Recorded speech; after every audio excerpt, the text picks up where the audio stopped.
త్యాగప్రియ.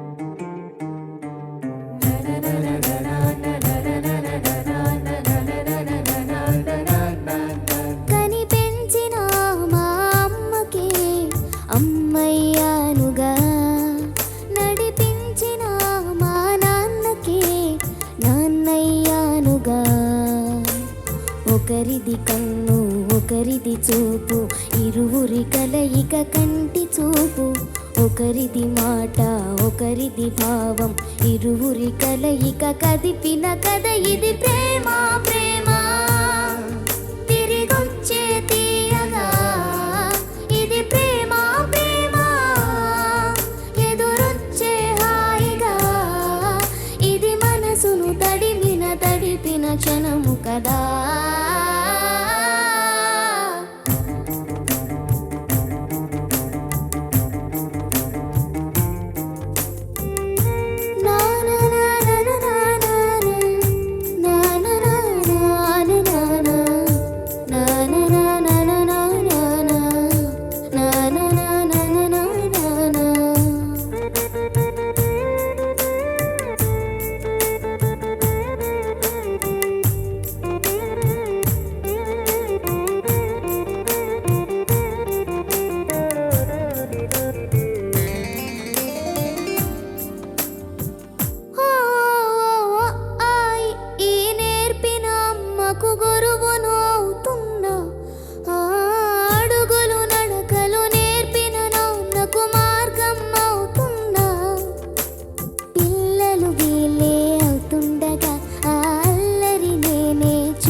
కన్నోళ్లతో నేను చిన్నోడిలా కలగలిసిన ఎగసిన బిగిసిన కథ ఇది ప్రేమ ప్రేమ తిరిగొచ్చే తీయగా ఇది ప్రేమ ప్రేమ ఎదురొచ్చే హాయిగా ఇది మనసును తడిపిన క్షణము కదా.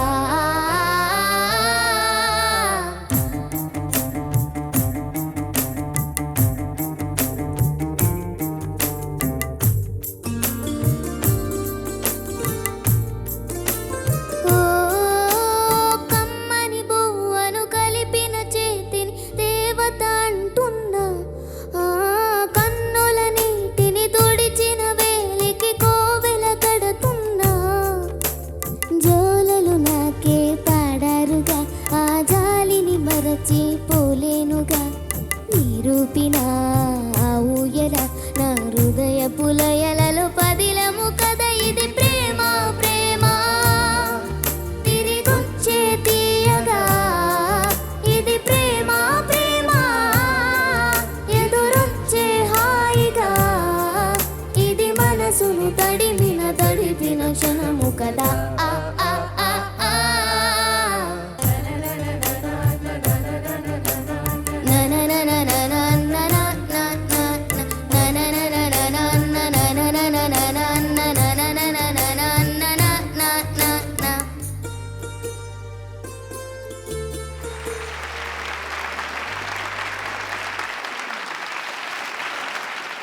Big shout out for Anup Rubens for such a beautiful song. Judges ఏమనుకుంటారో చూద్దాం. బోస్ గారు, మాటలు ఎప్పుడైతే ఆగిపోతాయో ఒక ఫీలింగ్ ఎక్స్ప్రెస్ చేయడానికి అక్కడ పాట మొదలవుతుంది అని అంటారు. ఎగ్జాక్ట్లీ ఈ సినిమాలో ఈ పాటతోనే ఆగిన సన్నివేశం నుంచి నెక్స్ట్ ఫ్యూచర్ ఏంటి అనేది తెలిసింది. అత్యద్భుతమైన పాట రాసినందుకు ముందుగా మీకు ధన్యవాదాలు. అత్యుత్తమమైన సినిమాకి రాసినందుకు అభినందనలు. అండ్ ఎంత మంచి కాంపోజిషన్, మాస్టర్ భరత్. తర్వాత కూడా చాలా కాంపిటీషన్స్ లో తను పాడాడు. మీ అందరూ కూడా ఏదో ఒక సినిమాలో అలాగే పాడుతూ వస్తున్నారు. తను ఆల్రెడీ పాడింది ప్రణతి అండ్ ప్రకృతి పాడింది. నీ టర్న్ కూడా త్వరలో రాబోతోంది అని ఎందుకో అనిపిస్తుంది నాకు కూడా. చాలా బాగా పాడావు నాన్న. Thank you so much for this wonderful song. Thank you.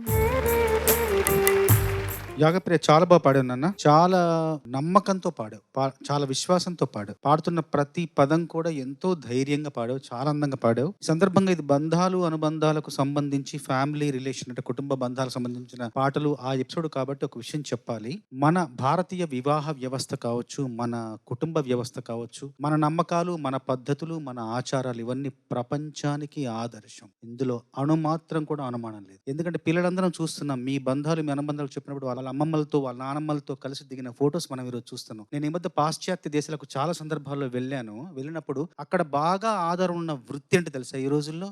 Computer కాదు, డాక్టర్ వృత్తి. డాక్టర్ వృత్తిలో అందులో ఎక్కువగా ఆదరణ ఉన్న ఏంటంటే విభాగం ఏంటంటే మానసిక వైద్యులు, సైకియాట్రిస్టులు, కౌన్సిలింగ్ వాళ్ళు చేసే వాళ్ళకి ఎక్కువ ఆదరణ ఉంది. కారణం ఏంటంటే అక్కడ విడిపోతున్న బంధాలు, విచ్ఛిన్నమైపోతున్న కుటుంబాలు, విశృంఖలమైపోతున్న జీవితాలు, వేదనలు, వ్యసనాలు. కారణం ఇవి. కాబట్టి అందరూ కూడా ఆ చట్టంలో ఇరుక్కుని తిరుగుతూ రకరకాల సమస్యలకు లోనవుతున్నారు. వాటన్నిటికి కారణం ఏంటంటే కుటుంబ వ్యవస్థ పటిష్టంగా లేకపోవడం. ఇంట్లో అమ్మమ్మలు, నానమ్మలు, తాతయ్యలు, బామ్మలు, అవ్వలు వాళ్ళు కూర్చోబెట్టి ఏంట్రా నీ సమస్య, దీనికే ఇంత కంగారు పడిపోతారా, దీనికి ఎంత బేలగైపోతారా, మా అప్పుడు మేము ఇలా చేసారా, వెళ్ళిపో అని అలా సముదాయించే వాళ్ళు, అలా ఉజ్జగించే వాళ్ళు, అలా తేలికగా సమస్యలకి పరిష్కారం చెప్పే వాళ్ళు అక్కడ లేరు. మనకు ఈ అమ్మమ్మలు, నానమ్మలు, తాతయ్యలు వీళ్ళంతా కూడా వీళ్ళే మన ఇంట్లో ఉన్న మానసిక వైద్యులు. వీళ్ళే వాళ్ళ ప్రేమ, వాళ్ళ అనురాగం, వాళ్ళ అనుభవాలే మనకు ఔషధాలు. కాబట్టి ఈరోజు మనం ఇలా అందరం నవ్వుకుంటూ, కేవలం నవ్వు కాదు, సంపూర్ణమైన సంతృప్తితో మన జీవితం ఇలా గడుపుతుంది. కారణం ఏంటంటే మన వెనకాల ఉన్న పటిష్టంగా ఉన్న కుటుంబ వ్యవస్థ. మీ అందరి కోసం వాళ్ళు ఎలా ఎన్ని త్యాగాలు చేసి వచ్చారు తెలుసా వాళ్ళందరూ ఇక్కడికి. ఇదే మన జీవితానికి, మన దేశానికి, మన పురోగతికి, మన పురోభివృద్ధికి పునాది ఈ బంధాలు, ఈ అనుబంధాలు. కాబట్టి ఇలాంటి శీర్షికతో ఒక ఎపిసోడ్ చేస్తున్నామంటేనే చాలా ఆనందంగా ఉంది. పిల్లలందరూ పూర్తిగా లీనమై పాడుతున్నారు. చాలా సంతోషం. Thank you sir. యాగప్రియ నువ్వు కూడా చాలా బాగా పాడావు. Thank you sir. Voice modulation ఒక ఎక్స్ట్రా టాలెంట్ నీకు ఉంది కాబట్టి you're able to emote and you're able to use your voice complete spectrum ని యూఆర్ ఏబుల్ టు యూజ్. అది plus. And thank you so much. Thank you. And Bose garu thank you sir for wonderful words. Always Bose garu చెప్పే ప్రతి ఒక్క మాట it's something that I always carry with me, not just for a day but for my life. Thank you sir. Mahathi గారు, మీరు చెప్పబోయే ముందు it is really a pleasure having you here on such a beautiful episode. ఇది కోఇన్సిడెంటలా లేకపోతే by డిజైనా అని ఇందాక అన్నట్టుగా cosmos has to come together. And ఇట్లాంటి ఒక మంచి ఎపిసోడ్లో మీరు ఉండటం కూడా we feel really happy. And మీరిద్దరు దంపతులుగా ఇక్కడ కూర్చోవడం ఈ చిన్నారులకి ఒక ఆశీర్వాదం. అండ్ ఆల్సో ఈ ఎపిసోడ్కి ఒక మంచి ఉంఫ్ ఇచ్చింది మా అందరికీ. Thank you for being here. Thank you. ఇది నా సౌభాగ్యం. ఇంత పెద్ద పెద్ద ఆర్టిస్టుల మధ్య నేను కూర్చుని ఇలా డెసిషన్స్ ఇవ్వడం అంటే నాకు ఒక honour. It's a memory of a lifetime. నాకు it's something that I'll cherish in my life. Yagini, Yes, sir. మీ మమ్మీ డాడీ కాకుండా మీ ఫేవరెట్ రిలేటివ్ మీ ఇంట్లో? నేను ఇద్దరిని మిస్ అవుతున్నాను సార్. ఒకరు మా కజిన్ బ్రదర్, తనని ఇంకా మా తాతాజీని మిస్ అవుతున్నాను. ఇద్దరు లేరు. సో నాకు ఎప్పుడు ఉండేదన్నమాట, మా ఫ్రెండ్స్ అందరూ స్కూల్ అయిపోగానే వాళ్ళ గ్రాండ్ ఫాదర్ అందరూ వచ్చి పిక్ చేసుకునేవాళ్ళు. వాళ్ళు కూడా చాలా హ్యాపీగా వెళ్ళేవారు. సో అవన్నీ చూసి నాకు కూడా అలా తాతయ్యలు లేరని ఉండుంటే బాగుండని అనిపిస్తుంది. నీ కజిన్ గురించి చెప్పు. కజిన్ బ్రదర్ యాక్చువల్గా 19 years ఓల్డ్ అప్పుడే ఎక్స్పైర్ అయిపోయారు. తను అంటే నాకు చాలా ఇష్టం యాక్చువల్లీ. ఎప్పుడూ చాలా సరదాగా ఆడిస్తూ ఉంటారు. చాలా మంచి కజిన్ బ్రదర్ తను. ఇప్పుడు ఈ ఫోటోలో మీ కజిన్ బ్రదర్దా లేకపోతే తాతయ్యదా? తాతాజీ. తాతాజీ. Okay, let's see the picture. నువ్వు కలిసి తీసుకున్న ఫోటో ఏం లేదా? లేదు. లేదా? నేను పుట్టగానే పుట్టిన సంవత్సరం లోపలే ఆయన కాలం అయ్యారు. Okay, but you have some memories of him. లేదు, but you wish he was here for you as a తాతగారు and taking good care of you. మేమందరం ఉన్నాం, డోంట్ వరీ. ఓకే. అండ్ మీ కజిన్ పేరేంటి చెప్పు? అఖిల్. అఖిల్. అఖిల్ సాయి. అఖిల్ సాయి. నేను పాడిన పాట కూడా తన ఫేవరెట్ సాంగ్ సార్. అవునా? ఓకే, సో తన గురించి తలుచుకొని నువ్వు ఈ పాట పాడావు. ఆయన ఎక్కడో ఉన్నాడు, ఆయన వింటున్నారు ఈ పాట. And I'm sure he's blessing you. Thank you sir. బాగా ఎంజాయ్ చేస్తుంటాడు నువ్వు పాడింది కూడాను. Standing ovation ఇచ్చుంటారు.